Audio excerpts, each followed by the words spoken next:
Hi everyone, welcome back to Mountain Home Stories.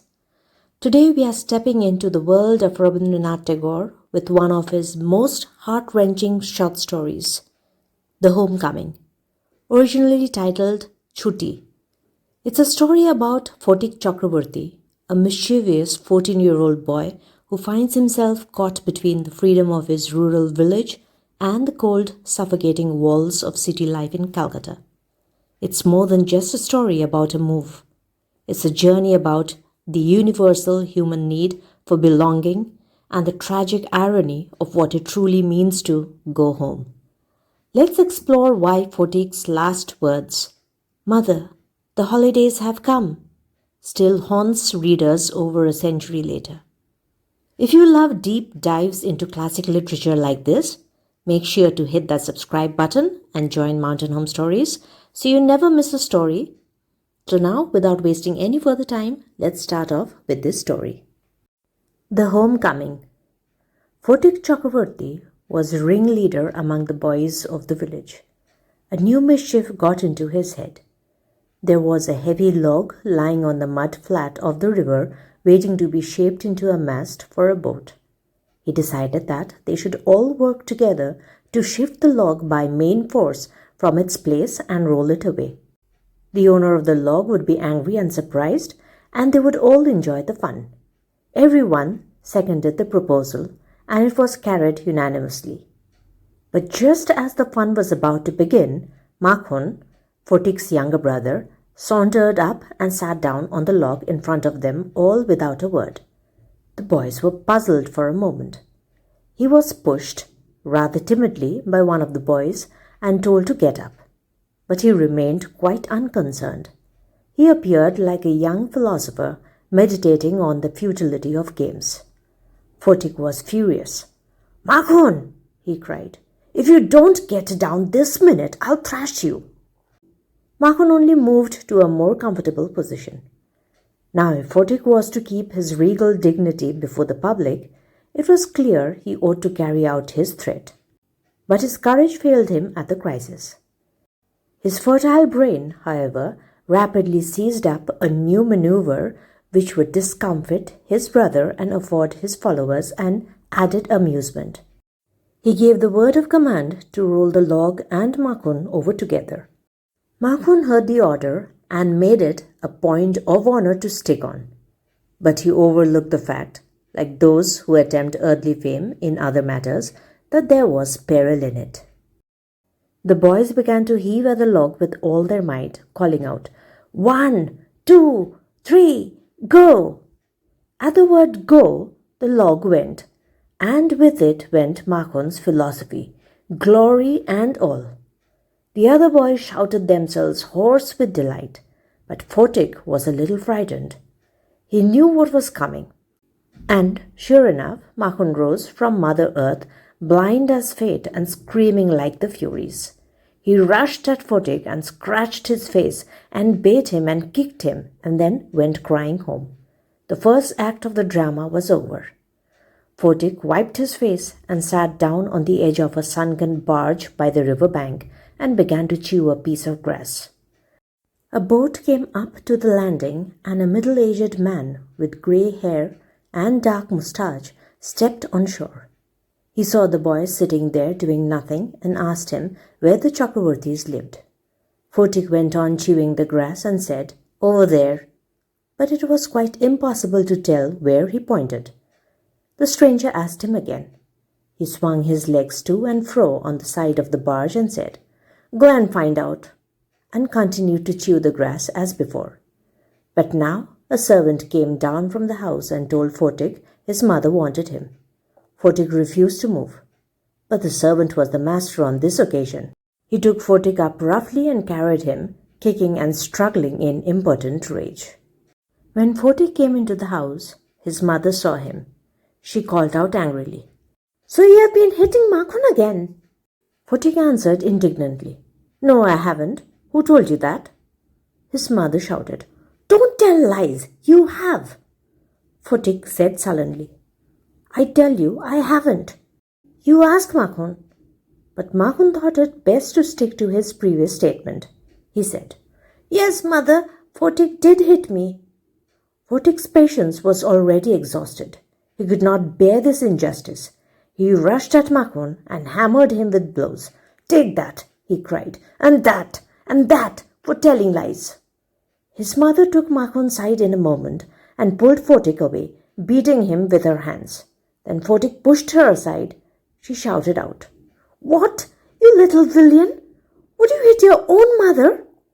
It was just at this crucial juncture that the grey-haired stranger arrived. He asked what was the matter. Photik looked sheepish and ashamed. But when his mother stepped back and looked at the stranger, her anger was changed to surprise. For she recognized her brother and cried, Why, Dada, where have you come from? And as she said these words, she bowed to the ground and touched his feet. His brother had gone away soon after she had married, and he had started business in Bombay. His sister had lost her husband while he was there. Bishambar had now come back to Calcutta and had at once made inquiries about his sister. He had then hastened to see her as soon as he found out where she was. The next few days were full of rejoicing.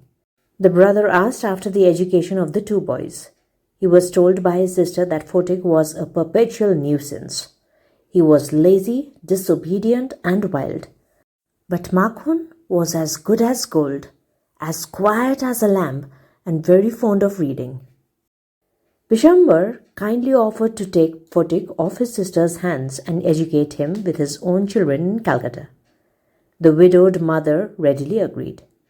When his uncle asked Photik if he would like to go to Calcutta with him, his joy knew no bounds, and he said, Oh yes, uncle, in a way that made it quite clear that he meant it. It was an immense relief to the mother to get rid of Photik. She had a prejudice against the boy, and no love was lost between the two brothers.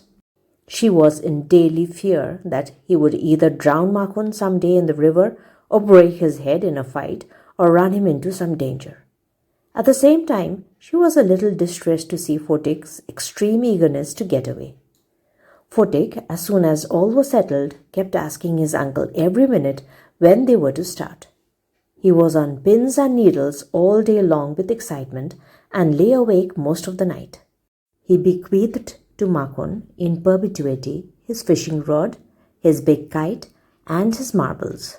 Indeed, at this time of departure, his generosity towards Makhon was unbounded. When they reached Calcutta, Photik made the acquaintance of his aunt for the first time. She was by no means pleased with this unnecessary addition to her family. She found her own 3 boys quite enough to manage without taking anyone else, and to bring a village lad of 14 into their midst was terribly upsetting. Bishambar should really have thought twice before committing such an indiscretion. In this world of human affairs, there is no worse nuisance than a boy at the age of 14. He is neither ornamental nor useful. It is impossible to shower affection on him as a little boy, and he is always getting in the way. If he talks with a childish lisp, he is called a baby, and if he answers in a grown-up way, he is called impertinent. In fact, any talk at all from him is resented. Then he is at the unattractive growing age. He grows out of his clothes with indecent haste. His voice grows hoarse and breaks and quavers. His face grows suddenly angular and unsightly. It is easy to excuse the shortcomings of early childhood, but it is hard to tolerate even unavoidable lapses in a boy of 14. The lad himself becomes painfully self-conscious. When he talks with elderly people, he is either unduly forward or else so unduly shy that he appears ashamed of his very existence. Yet, it is at this very age when, in his heart of hearts, a young lad most craves for recognition and love, and he becomes the devoted slave of anyone who shows him consideration. But none dare openly love him, for that would be regarded as undue indulgence and therefore bad for the boy. So, what with scolding and chiding, he becomes very much like a stray dog that has lost his master. For a boy of 14, his own home is the only paradise. To live in a strange house with strange people is little short of torture. While the height of bliss is to receive the kind looks of women and never to be slighted by them. It was anguish to Photik to be the unwelcome guest in his aunt's house, despised by this elderly woman and slighted on every occasion. If ever she asked him to do anything for her, he would be so overjoyed that he would overdo it. And then she would tell him not to be so stupid, but to get on with his lessons. The cramped atmosphere of neglect oppressed Photik so much that he felt that he could hardly breathe. He wanted to go out into the open country and fill his lungs with fresh air. But there was no open country to go to. Surrounded on all sides by Calcutta houses and walls, he would dream night after night of his village home and long to be back there.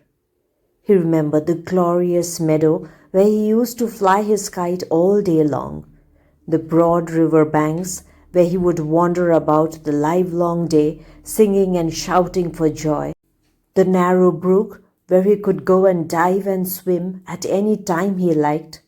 He thought of his band of boy companions over whom he was despot, and, above all, the memory of the tyrant mother of his, who had such a prejudice against him, occupied him day and night.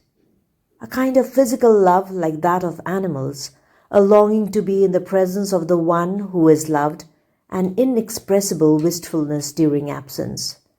A silent cry of the inmost heart for the mother, like the lowing of a calf in the twilight. This love, which was almost an animal instinct, agitated the shy, nervous, lean, uncouth, and ugly boy. No one could understand it, but it preyed upon his mind continually. There was no more backward boy in the whole school than Photik. He gaped and remained silent when the teacher asked him a question, and like an overladen ass patiently suffered all the blows that came down on his back. When other boys were out at play, he stood wistfully by the window and gazed at the roofs of the distant houses. And if by chance he espied children playing on the open terrace of any roof, his heart would ache with longing. One day he summoned up all his courage and asked his uncle, "Uncle, when can I go home?" His uncle answered, "Wait till the holidays come." But the holidays would not come till October, and there was a long time still to wait. One day Photik lost his lesson book. Even with the help of books, he had found it very difficult indeed to prepare his lessons. Now it was impossible. Day after day the teacher would cane him unmercifully. His condition became so abjectly miserable that even his cousins were ashamed to own him. They began to jeer and insult him more than the other boys. He went to his aunt at last and told her that he had lost his book. His aunt pursed her lips in contempt and said, "You great clumsy country lout! How can I afford you, with all my family, to buy you new books 5 times a month?" That night, on his way back from school, Photik had a bad headache with a fit of shivering. He felt he was going to have an attack of malarial fever. His one great fear was that he would be a nuisance to his aunt. The next morning, Photik was nowhere to be seen. All searches in the neighborhood proved futile. The rain had been pouring in torrents all night, and those who went out in search of the boy got drenched through to the skin. At last Bishamber asked help from the police. At the end of the day, a police van stopped at the door before the house. It was still raining, and the streets were all flooded. 2 constables brought out Photik in their arms and placed him before Bishamber. He was wet through from head to toe, muddy all over. His face and eyes flushed red with fever, and his limbs trembled. Bishamber carried him in his arms and took him into the inner apartments. When his wife saw him, she exclaimed, "What a heap of trouble this boy has given us! Hadn't you better send him home? Photik heard her words and sobbed out loud. Uncle, I was just going home, but they dragged me back again. The fever rose very high, and all that night the boy was delirious. Bishamber brought in a doctor. Photik opened his eyes, flushed with fever, and looked up to the ceiling and said vacantly, Uncle, have the holidays come yet? Bishamber wiped the tears from his own eyes and took Photik's lean and burning hands in his own and sat by him through the night. The boy began again to mutter. At last his voice became excited. Mother, he cried, don't beat me like that. Mother, I am telling the truth. The next day, Photik became conscious for a short time. He turned his eyes about the room as if expecting someone to come. At last, with an air of disappointment, his head sank back on the pillow. He turned his face to the wall with a deep sigh. Bishamber knew his thoughts and bending down his head whispered, Photik, I've sent for your mother. The day went by. The doctor said in a troubled voice that the boy's condition was very critical. Photik began to cry out, By the mark, 3 fathoms. By the mark, 4 fathoms. By the mark. He had heard the sailor on the river steamer calling out the mark on the plumb line. Now he was himself plumbing an unfathomable sea. Later in the day, Photik's mother burst into the room like a whirlwind and began to toss from side to side and moan and cry in a loud voice. Bishamber tried to calm her agitation, but she flung herself on the bed and cried, Photik, my darling, my darling. Photik stopped his restless movements for a moment. His hands ceased beating up and down. He said, Eh? The mother cried again, Photik, my darling, my darling. Photik very slowly turned his head and without seeing anybody said, Mother, the holidays have come. Photik's story is a powerful lesson on empathy and the hidden emotional needs of teenagers. It's a tragic irony that his mother only realized her love for him when it was already too late. If you enjoyed this story, hit that like button so other readers can find this video too.